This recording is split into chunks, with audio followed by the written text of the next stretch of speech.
شیر اور خرگوش۔ ایک گھنے جنگل میں ایک شیر رہا کرتا تھا۔ وہ تمام جنگل کا بادشاہ تھا، لیکن وہ بادشاہ جیسے پیش نہیں آتا تھا۔ ہر دن بے رحمی سے جنگل کے جانوروں کو کھا جایا کرتا تھا۔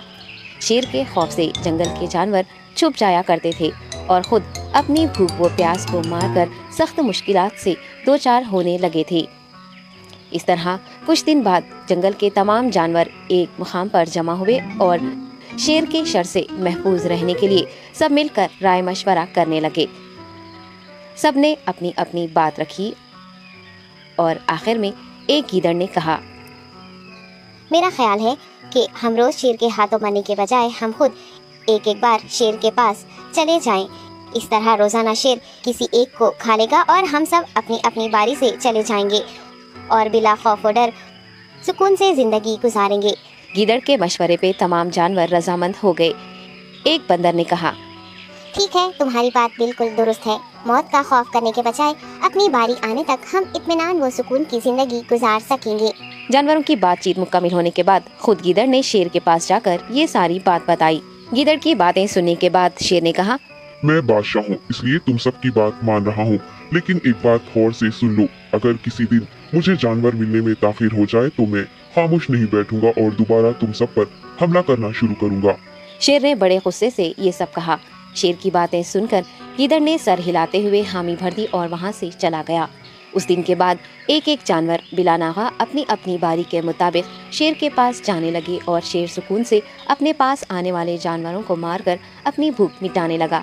یہ معاملہ ایسے ہی چل رہا تھا اور ایک دن شیر کے پاس جانے کی باری ایک خرگوش کی آئی۔ وہ خرگوش بہت ہی ہوشیار تھا۔ اسے شیر کے پاس جانا منظور نہیں تھا اور اس نے اپنے ساتھی جانوروں کو بے رحمی سے مارنے والے شیر کو سبق سکھانے کی ٹھان لی اور ایک اچھی تدبیر نکال کر آہستہ آہستہ شیر کی گفا کے پاس پہنچ گیا۔ تاخیر ہو جانے سے شیر کافی غصے میں تھا اور خرگوش کو دیکھ کر غصے سے کہنے لگا، میں نے تم سب کو پہلے ہی کہہ دیا تھا، دیر ہو جائے تو میں خاموش نہیں بیٹھوں گا۔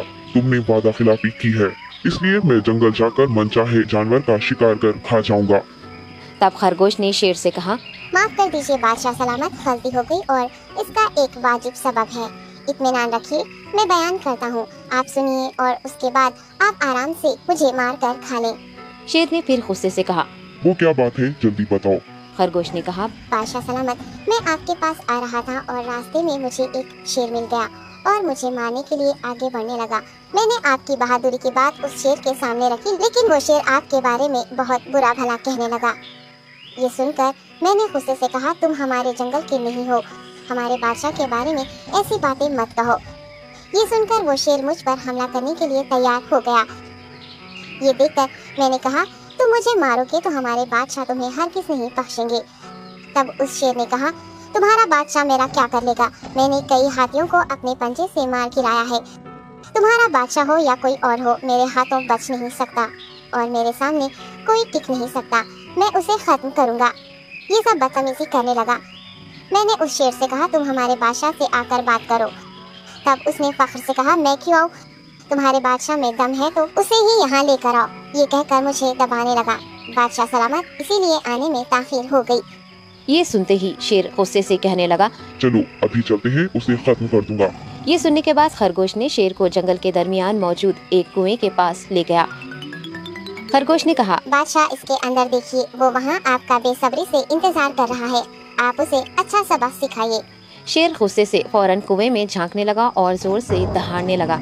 تب دوسری جانب سے بھی دوسرا شیر دہاڑتا ہوا محسوس ہونے